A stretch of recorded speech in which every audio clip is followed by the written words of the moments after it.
he said, I beheld heaven, he says, I beheld heaven open, and I saw the Son of Man, or Jesus, sitting at the right hand of God. And there's a special, this is a special place up there. There's a book by that title for sale in there. And I suggest you get it. It's a very good book. So anyway, when I found the cutouts, we were digging along the cliff face, but the dirt out here was beginning to threaten to fall in on us and bury us. So I went to the left, dug a shaft straight down, and you know where that little bench, that curved bench is sitting out there, and that pillar. By the way, those are pagan symbols. What they're doing in there in a Christian place is amazing. But it's a symbol of sun worship, and the pillar is a phallic symbol, fertility symbol. They're not right over the Ark of the Covenant, but I'm surprised they are even that close. So as we tunneled along at the quarry floor, at the base of the wall, I found the cross hole. And I worked around and found some more cross holes 4 feet lower on the real quarry floor. I thought this was the quarry floor, but actually it was a kind of a bench-like thing where they hadn't taken the last set of blocks out as they quarried their way down. And so anyway, I prayed, Lord, where shall I go now? Now, we had found the crucifixion place, and I was quite excited about that. But we were looking for the Ark of the Covenant. And if I had had my way, I would have found the Ark of the Covenant, and I would not have found the crucifixion site, because I wasn't looking for it. As always, God had more in mind than I had in mind. As more than any of us humans, he says that he will give us more than we can ask or think. And I found that to be very true, and of course you will find that to be very true too. Some of you already have, those that are sharing things with other people. Because today God is taking a strong hand in finishing his work. Anyway, I was impressed to break right through the cliff. Not this cliff, but one that looked every bit as solid. Right? Well, I'm dumb, but I didn't think I was that dumb. Okay. So anyway, I kept looking around for a place to get in that cliff. I knew there were caves in there because honeybees were coming out of cracks and flying in. So they had their nests in there. So anyway, my youngest son, he says, Dad, have you prayed about this? And I said, yes. You know, I should have prayed with my sons. We look back and we see mistakes we've made. But he asked, and we did pray together at night and morning. I should have prayed right there. Anyway, he said, did you pray about this? I said, yes. He said, well, did you get any indication of what to do? I said, yes. I'm supposed to break right through that cliff. And he says, well, let's do it. And I said, no way. That's stupid. I'm not doing it. So we worked for 3 or 4 more days, and it was time to leave the next day. And my oldest son was down with me, and we were handing the tools out to my youngest son to store them. And my older son is a rather quiet person. He said, Dad, did you pray about this? I said, sure. Yes, I did. He said, well, I said, I was impressed to break through that cliff right there. And he said, well, let's do it. And I said, no, that's stupid. I am not beating my brains out against a cliff. He says, well, Dad, pardon my saying so, but I've seen you do stupider things than that.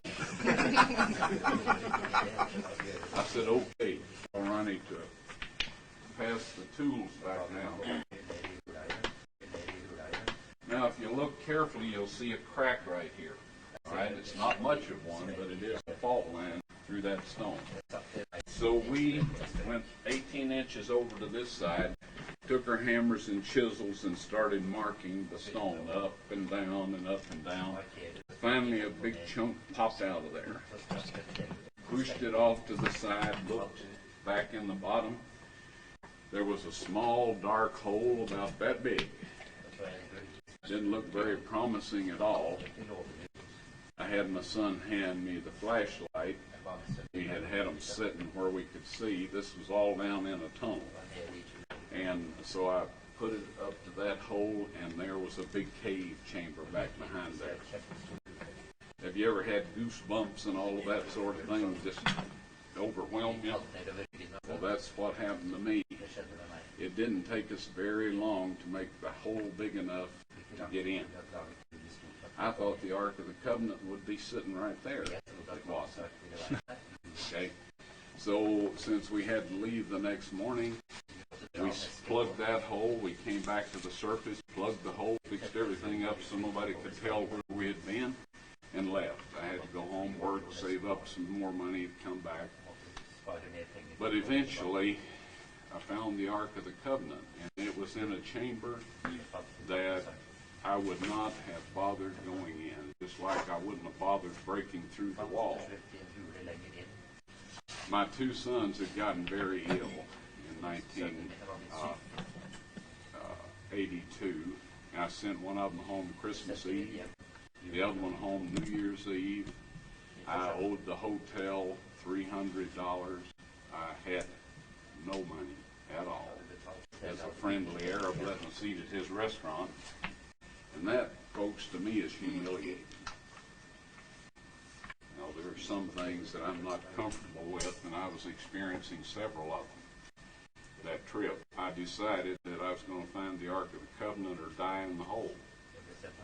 This may sound a little melodramatic, but I was humiliated. I couldn't pay my bill at the hotel. I'd rather be dead than in a situation like that.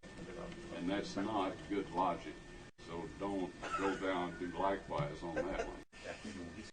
So anyway, the little Arab guy that was letting us eat at his restaurant, he was a full-grown man, but he's about that tall and small, petite. So as we went through this cave system, he would crawl into the chambers, and I'd give him a light, and he'd shine it around, and I'd peek through to see if it looked like anything in there. So we did this over and over, and we came to this one hole after we had, you wouldn't believe where all we had gone in that cave. However, how many of you have ever been inside a big cave? The tunnels and chambers and all. Okay, you know what I'm saying. We had just been all over the place, up and down, different levels. And at this point in time, we had gone about 45 feet down and then back up. And here this hole was in the wall, about that big around, and there was a stalactite hanging right down the middle of it. It's the only stalactite I had seen in the cave that wasn't just little ones. This was a big one, and I have it in my collection of things. So I broke it off, made the hole big enough for him to get in, and he was crawling in there, and I started to hand him the light so he could do what we had been doing, several days. He came tearing out of there. His eyes were big as human eyes can get, and he said, "What's in there? What's in there? I'm not going back in there." And I said, "Well, what did you see?" He said, "I didn't see anything." And I thought, well, okay. Now, he had been in tighter places than that and had not responded that way. So I got this little beam of light, in a very dark place here. And I thought, that is divine terror. That's supernatural terror. So I figured that is either where the Ark of the Covenant is, or it's the way to get to it, one or the other. And God doesn't want this fella to know it. where it is. So anyway, he said, he just said, I must get out of here. So off he went. So I made the hole big enough for me to get in. I got in there, and folks, it was full of rocks, bigger than these here, up to within 18 inches or so of the ceiling. If this young man hadn't been terrorized and come scooting out of there like he did, I would not have gone in that place. But who needs rocks? We've been moving thousands of them for 3 years. So anyway, I crawled in there with the flashlight, and I crawled around on top of the rocks, and I shined the light down between the cracks in the rock, and there a flat gold thing reflected back at me. So I moved over and shined down through another. There was 2 reflections, one here, one there, and one over here. So I knew it was a flat gold top. And I thought, the Ark of the Covenant. I forgot about the cherubims, sitting on top. They'd have been poking up through if that was the top of the mercy seat. But anyway, I started moving these rocks, and I stuck them everywhere I could. By the time I got down to that gold surface, I had them behind my shoulders, leaning back against them, and it was the table of showbread. Well, hey, that's not a bad thing, huh? But anyway, I was looking for the Ark of the Covenant, and it was only then that I took time to carefully examine the rest of the chamber. See, I had just crawled in, took a quick look, and started checking down under the rock. So as I moved the flashlight along the wall, I saw a stone box sitting against the wall about this low, this much space between it and the ceiling. The lid was broke, slid around, and right above it was a crack with dark brown-looking material at the bottom on the bottom of this crack. And I was able to see the top of the lid of the box. On both sides of the broken pieces was more of this brown stuff.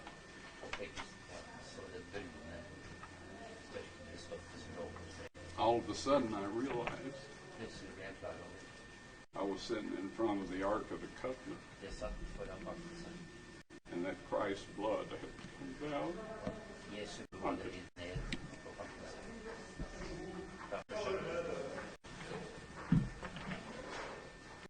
I had never heard anybody preach anything about that sort of possibility. Never. And it was too much for me. When I regained consciousness and looked at my watch again, 45 minutes had passed from the time I crawled in the chamber, because I figured I'd find the Ark of the Covenant in there. I wanted to know what time it was. So anyway, it was 2 o'clock when I entered the chamber, and after I regained consciousness, it was 2:45. I couldn't see down in there, but I knew what it was. So anyway, the way I had gotten in there was approximately 90 feet through little tight squeezes and chambers and caves, tunnels, and I knew I couldn't get it out. Now, I had asked for a sign about the Ark of the Covenant, and that had to do with money. I needed $10,000. The IRS was giving me a horrible time. They disallowed my deduction for my children, and I mean they were young teenagers, They were not overage. There was no reason on earth why they should do that, except the devil controls the IRS. If God allows it to some extent. There's a lot of things we will understand better later. I kind of felt that God picked on Job a bit, but there was a reason for it. Those of us who live down here will probably experience some things similar to that. But anyway, I sat there and I cried and I said, God, you promised me I would get this out this trip, because I had gotten the $10,000 that I needed from an unexpected source. And so I got this big, strong impression. No, I promised you you would find it. It'll come out when the time is right.